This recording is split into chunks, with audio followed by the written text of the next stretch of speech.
Информационная программа «Хаберлер» в эфире телеканала «Милет». Сегодня четверг, 16 февраля, в студии Нариман Тарсинова. Добрый вечер. Наши корреспонденты готовы рассказать вам о самом главном и актуальном к этому часу. Чиновник, который подозревается в получении взятки в размере 27 миллионов рублей, будет арестован на 2 месяца. Обвиняемых в гибели 6 человек во время обвала грунта на объездной трассе Симферополь-Дубки амнистировали. В этом году процесс по выделению земельных участков будет завершен. Мы планируем, что где-то порядка 5000 земельных участков мы выделим в этом году. Вот буквально уже в ближайшие, где-то я так ориентировочно думаю, месяц, мы выделим еще дополнительно порядка 700 участков. В крымских детских садах детей учат любить родину. Привитие любви к родине, к людям, живущим на этой земле с малых, с детских лет, я думаю, это очень важно и очень нужно. Молодежь против старшего поколения. В Симферополе состоялся шахматный турнир. Нам интересно сыграть с молодежью, потому что вся наша команда – это ветераны, к тем, которым уже за 60. О всем самом интересном смотрите в нашем выпуске.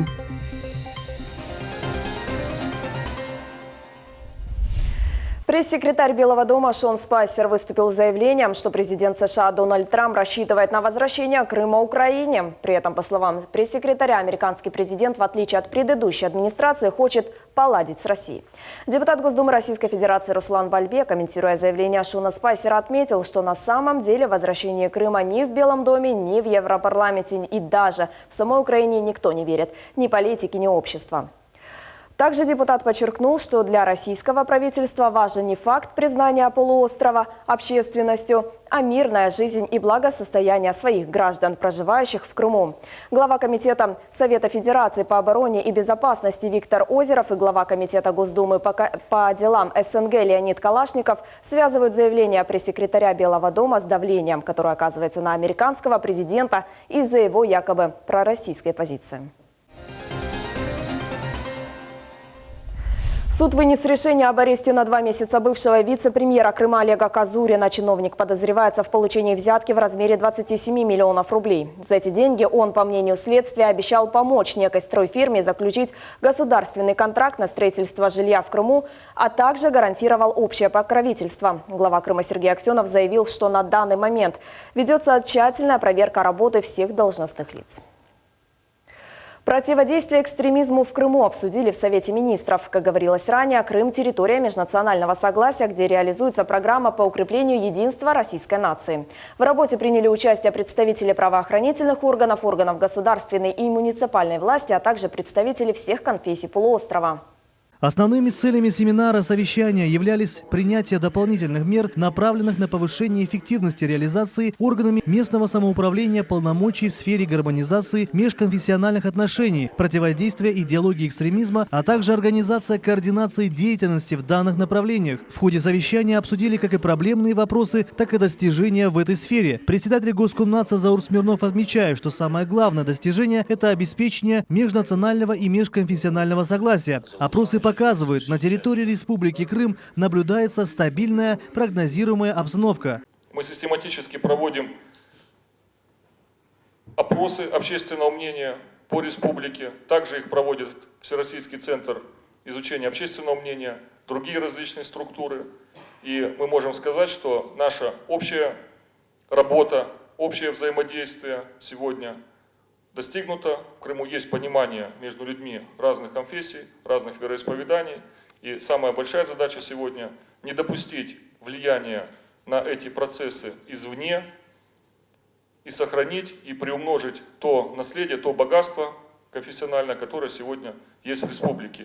И соответственно, конечно же, программа по противодействию идеологии экстремизма в первую очередь направлена именно на эти цели. Этноконфессиональную ситуацию в Крыму можно квалифицировать как бесконфликтную, и это подтверждается отсутствием заметных этноконфессиональных противоречий. Сотрудничество национально-культурных и религиозных организаций с властями Республики Крым, согласованная реакция лидеров духовных и национально-культурных объединений на внешние и внутрикрымские события и консолидированная позиция по многим важным вопросам. Общественное согласие подтверждается проведением многочисленных совместных мероприятий. Заместитель муфтия мусульман Крыма Айдер Исмаилов в своем выступлении подчеркивает, что традиционные духовные институты и конфессии, которые испокон веков существуют в Крыму, являются залогом мира и добрососедства. Исторический опыт мирного взаимоотношения здесь, в Крыму, мы можем на 100 лет, на 200 лет, на 300, на 500 лет назад мы можем уйти, и мы видим, что в Крыму на межконфессиональной, межнациональной почве конфликтов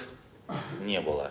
Все мирно сосуществовали. Поэтому поддержка, я хочу сказать, что на местах центральной власти и на местах тоже традиционных конфессий и прислушиваться к мнению традиционных институтов духовных, это очень важно и поможет нам правильно взаимодействовать в борьбе с экстремистской идеологией. Стоит отметить, что проведение подобных совещаний предусмотрено согласно раздела о профилактике и противодействию экстремизму и государственной программы по укреплению единства российской нации и этнокультурному развитию народов России. Асан Абиблаев, Дмитрий Низовой, телеканал Милет.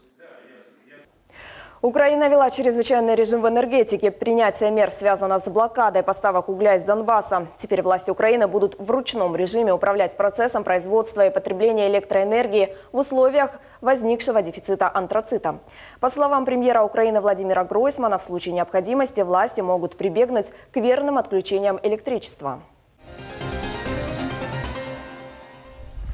Сегодня состоялось очередное заседание Комитета по межнациональным отношениям при Госсовете Крыма. Участники обсудили итоги работы комитета за прошедший год и планы на 2017.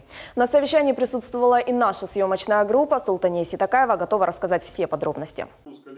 Председатель Госкомнадзора Заур Смирнов подвел итоги деятельности комитета в 2016 году и подчеркнул, что на данный момент основная задача Госкомнадзора до конца текущего года наделить земельными участками всех граждан, находящихся в электронном реестре. В этом году есть поручение главы республики закончить совместно с муниципальными образованиями всю процедуру и реализовать все те заявления, которые у нас есть в реестре, и тех льготников, которые находятся на местах муниципальных образований. Таким образом, мы планируем, что где-то порядка 5000 земельных участков мы выделим в этом году. Вот буквально уже в ближайшие, где-то я так ориентировочно думаю, месяц, мы выделим еще дополнительно порядка 700 участков. И дальше будем работать с муниципальными образованиями. Кроме того, стало известно, что на сегодняшний день закончены все проектные работы по объекту Ана-Юрт. Речь идет о строительстве дороги протяженностью более 3 километров. И мы будем готовы приступить здесь совместно к работам. И службы капстроительства нас в этой части поддерживают. Поэтому есть надежда, что в этом году также этот долгожданный объект соединит два крупных массива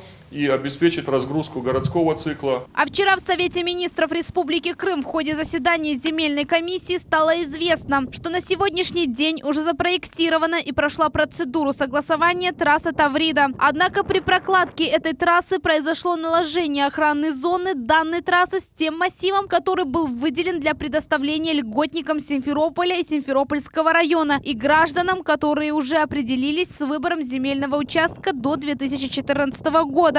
Госкомнадзор совместно с Министерством имущественных и земельных отношений и Комитетом по имущественным и земельным отношениям Государственного совета Республики Крым приняли все необходимые меры по решению этой проблемы.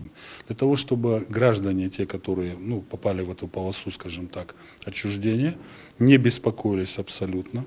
Значит, приняты все меры, то есть уже определен земельный участок, площадь которого позволяет на территории этого же массива 593 га определен земельный участок площадью 64 гектара, который позволяет в полном объеме закрыть проблему тех граждан, которые ранее получили выписки из распоряжений Совета министров. Их будет порядка, более чем 500 граждан. И все граждане, которые ранее получили в 2016 году выписки из распоряжений, получат точно такие же выписки. В принципе, даже не будут изменена нумерация участков. Мы пришли к такому общему соглашению. Также стало известно, что в конце мая текущего года в Евпатории в микрорайонах компактного проживания крымских татар Исмаил-Бей и Спутник начнется строительство дорог. В мае месяце там уже начнутся строительство дорог. Это более 5 километров дорог. И наши люди, крымские татары, проживающие на этом участке, люди компактного проживания, будут ходить нормально по цивилизованным заасфальтированным дорогам. По информации Заура Смирнова, в 2017 году планируется строительство 38 объектов жилищного, социального и коммунального назначения в рамках федеральной целевой программы на сумму около 4 миллиардов рублей. Приобретение жилья для реабилитированных граждан на сумму 100 миллионов рублей и оказание единовременной материальной помощи на завершение строительства индивидуального жилья на сумму 19 миллионов рублей. Султания Такаева, Дмитрий Низовой, Энвер Аблезис, телеканал Миллет. Обвиняемых в гибели 6 человек во время обвала грунта на объездной трассе Симферополя амнистировали. Об этом сообщил глава Следственного комитета Республики Крым Михаил Назаров. Он подчеркнул, что амнистия не означает, что эти люди не были признаны виновными. Напомним, 28 сентября 2014-го на автодороге Симферополь-Дубки произошел обвал грунта. В 9-метровую яму упал ехавший по трассе автомобиль. В результате 6 человек, среди которых 2 детей, погибли. Еще 2 детей получили тяжелые травмы. В ноябре 2015-го Следственный комитет Российской Федерации по Республике Крым выдвинул обвинения против директора, главного инженера и мастера участка Бахчисарайское дорожно-строительное управление и передал дело в суд. Амнистия объявлена в связи с 70-летием Победы, объявленной Госдумой Российской Федерации в апреле прошлого года. Прекращению подлежат уголовные дела о преступлениях, совершенные до дня вступления в силу постановления об объявлении амнистии. Перспективы развития крымско-татарского языка сегодня обсудили в Евпаторийской школе номер 18. На мероприятии присутствовали педагоги школы, учащийся, заместитель главы администрации города Эльмар Мамбетов, преподаватели ведущих университетов Крыма, а также представители Министерства образования. Подробнее в следующем сюжете. Собравшиеся единогласно сошлись на мнении, что сохранение и развитие языка напрямую связано с воспитанием детей в семьях. Доцент, кандидат филологических наук, заведующая кафедрой крымско-татарской филологии Крымского федерального университета Эдия Меметова считает, для развития языка большое значение имеют крымско-татарские обычаи и фразеология.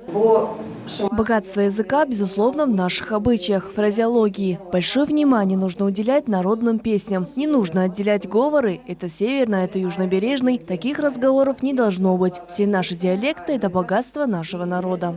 Какие перспективы развития крымско-татарского языка видят люди, которые непосредственно связаны с изучением и преподаванием языка? Директор школы номер 18 с крымско-татарским языком обучения Назим Ашуров считает, что будущее нашего языка в руках молодежи. У нас генетически заложено, мы можем быстро изучать языки, но нужно не забывать о своем родном. Мы должны сохранить язык. Школа номер 18 в поселке компактного проживания Исмаил-Бей открылась в 2002 году. В школе обучается 365 человек. Как рассказывают учащиеся, преподаватели стараются крымско-татарский язык применять и к другим предметам. То есть по возможности объясняют темы на 2 языках. В нашей школе крымско-татарский язык изучается с самых основ. В будущем я хочу быть учителем своего родного языка. Уроки у нас проходят интересно. Мы много читаем, пишем. Помимо всего, у нас в семье говорят только на крымско-татарском языке. В Евпаторийской гимназии номер 8 с углубленным изучением английского языка также изучаются родные языки, но во внеурочное время. У нас проходят кружки внеурочной деятельности, на которых учащиеся нашей гимназии изучают родные языки, такие как украинский, крымско-татарский, армянский языки. А украинский язык у нас изучается 6 часов в неделю, крымско-татарский 9 часов в неделю, 7 часов в неделю и армянский 2 часа в неделю. Родители пишут заявление, что они хотят, чтобы их ребенка зачислили в тот или иной кружок по изучению того или иного предмета. В этом году увеличили количество часов на изучение крымско-татарского языка. У меня обучаются 3 группы. Радует то, что изучают язык не только крымские татары, а и русские, казанские татары и армяне. Конечно же, многое зависит от родителей. Нужно дома с детьми говорить на родном языке. Заместитель главы администрации Евпатории Эльмар Мамбетов считает, что в будущем необходимо внедрять практику изучения крымско-татарского языка не только разговорного, но и официально-делового. Придет время, когда мы все будем разговаривать, не только разговаривать на крымско-татарском языке, но и готовить документацию, так как это регламентировано Конституцией Республики Крым. В первую очередь, крымско-татарский язык является государственным языком нашей республики. Для того, чтобы мы имели возможность изучать крымско-татарский язык, конечно, должны строить больше школ и детских садов с крымско-татарским языком обучения. Как раз таки федеральной целевой программы социально-экономического развития Республики Крым и города Севастополя до 2020 года предусмотрено строительство школы и детского сада в микрорайоне Исмаил-Бей. Также собравшиеся отметили, что конференции имеют большое значение для развития крымско-татарского языка. Так, 23 марта в Крымском федеральном университете пройдет всероссийская конференция «Тюркология. Вчера, сегодня, завтра». А уже 21 февраля, в День родного языка, в школе номер 44 имени Алими Абденановой пройдет конкурс «Язык. Душа народа». Также в этот день на телеканале «Миллет» в прямом эфире будет проходить телемарафон «Туфган-Тыль», в рамках которого будут объявлены победители конкурса на лучшего чтеца и лучшего автора сочинения на родном языке. София Шукурова, Умер Мустафаев, телеканал «Миллет». В детском саду «Василек» села Добрая Симферопольского района прошел семинар-практикум «Воспитание любви к родине как необходимые условия фундамента патриотического воспитания детей. Моя малая родина». Там побывала и наш корреспондент Мавиле Юб. Поделиться опытом собрались воспитатели детских садов Симферопольского района в дошкольном учреждении «Василек». Повышение педагогического мастерства педагогов Симферопольского района по воспитанию у дошкольников любви к родине – это главная цель мероприятия, говорят организаторы. Сегодня очень интересная и очень актуальная тема, так как в Крыму проживают люди очень многих национальностей, разных национальностей, и поэтому привитие любви к родине, к людям, живущим на этой земле с детских лет, я думаю, это очень важно и очень нужно. Воспитатели показали разнообразные формы работы с детьми и родителями по патриотическому воспитанию дошкольников на основе ознакомления детей с малой родиной в условиях билингвального образования. Театрализованное представление на крымско-татарскую легенду Арзыкыз представили сотрудники детского сада «Солнышко» села Мазанка. Вообще в детском саду у нас очень практикуется этот проект. Проект называется «Взрослые дети». Когда взрослые сотрудники, родители, мы их тоже привлекаем, и они вместе с нами, готовят для детей сказки. Мы решили, что сказки будут разноплановые, разнообразные. Шерфи Акимова работает воспитателем на протяжении 20 лет. Она не скрывает, работать с детьми хоть иногда и сложно, но интересно. Сегодня вместе с воспитанниками средней группы с крымско-татарским языком обучением продемонстрировали показательное занятие в познавательной игровой форме. Подобные занятия расширяют познавательный кругозор детей, формируют умение самостоятельно делать выводы, говорит Шерфи Ханум. Мы сегодня с детьми представляли нашу малую родину Крым, как мы ее любим, как мы гордимся ею, где мы живем. И хотели передать свои чувства и свою любовь нашей Родины. На мероприятии присутствовал и заместитель главы Симферопольского района Руслан Якубов. Он отметил, что в прошлом году в 5 дошкольных учреждениях Симферопольского района было открыто 7 билингвальных групп. Стоит отметить, что Симферопольский район – это единственный район, где есть группы с 2 языками обучения. Сегодня были свидетелями того, как наши дети при помощи такого модели образования получают образование, у них прививается любовь к родине, получается возможность изучать языки, изучать культуру, культурные традиции разных народов. И, безусловно, мы видим необходимость того, что эту работу надо продолжить, и всячески будем поддерживать такую форму образования. По итогам прошлого года в Симферопольском районе было открыто 2 модульных дошкольных учреждения – в Гвардейском и Денисовке. В этом году планируется открытие таких детских садов в Тепловке, Заречном и в Молодежном. Мавилея Юпаким Бекиров, телеканал «Миллет». Радостная новость для жителей Джанкоя. Теперь в этом регионе полуострова можно услышать радио Ватан Седасы. Нужно только лишь настроить волну на частоте 90,8. Напомним, радио Ватан Седасы начало свое вещание 6 февраля. Работа радиостанции направлена на сохранение и развитие крымско-татарской культуры. Конкурс современной эстрадной песни тюркоязычных стран «Турквижн» пройдет в рамках международной выставки «Экспо-2017» в Казахстане. «Тюрквидение» – ежегодный конкурс современной эстрадной песни, в котором могут участвовать как тюркские страны и регионы, так и любые другие, представитель которого является тюрком по национальности. В шахматной школе Симферополя состоялся турнир, в котором приняли участие ветераны против команды Национальной гвардии. 12 игроков состязались за звание лучшего шахматиста. Среди них как профессионалы, так и любители. Результаты турнира знает наш корреспондент Мухаммед Зикрияев. К этому турниру организаторы готовились в течение 2 недель. Сергей Белошеев, чемпион мира по шашкам, выступает за команду Национальной гвардии. К турниру готовился 2 месяца, но одержать победу в этот раз ему так и не удалось. Сергей отмечает, шахматы интересный и сложный вид спорта, помогает развивать логику и мышление. Интересная игра, просто времени вот еще рука не набита, играть в блиц быстрый, то есть чуть-чуть еще времени надо, чтобы привыкнуть к этому ритму. То есть здесь уже игроки опытные, хотя и любители, но чувствуется, что, конечно, они играют, поэтому понятия у них больше. То есть за 2,5 месяца тяжело освоить хоть что-то, не говоря о каком-то массовом таком материале, с которым можно было бы уже противостоять этим гигантам. Рустем Эмиров, организатор данного турнира, сегодня также решил поучаствовать в соревнованиях. Он представитель команды ветеранов. Начинающим шахматистам посоветовал не обращать внимания на неудачи и идти вперед и достигать поставленных целей. Идея пришла. Почему? Говорю, и нам интересно сыграть с молодежью, потому что вся наша команда – это ветераны, всем которым уже за 60. Мы все любим шахматы, мы все стараемся развивать этот спорт в Крыму. И воспользоваться случаем, чтобы сыграть с молодежью. Соперники соревновались на протяжении 2 партий, каждая из которых длилась 20 минут. В итоге победу одержала команда ветеранов. Равиль Генятов играл в команде ветеранов. Он занимается шахматами 20 лет. В этот раз он принял участие в соревнованиях и обыграл 2 своих соперников. Он отметил, что победа команды была неожиданной, но очень приятной, ведь соперник был сильным и опытным. Уровень сегодняшний по партии, парню надо еще работать. Общий есть у него постановка партии, так это да. У него недостатки сказались в середине игры где-то, так сказать. Опыта еще не хватает.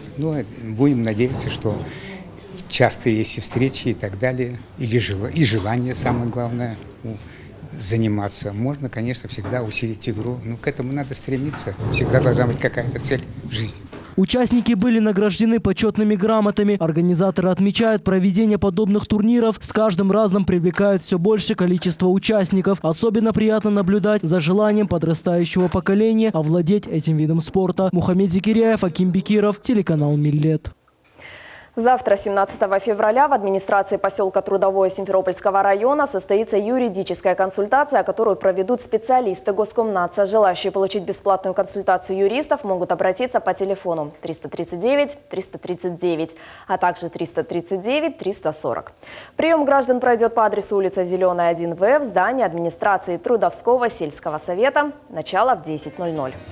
На сегодня это все новости. Увидимся уже завтра в привычное время 13:00. Оставайтесь с нашим телеканалом и будьте в курсе всех событий на полуострове. Приятного вечера!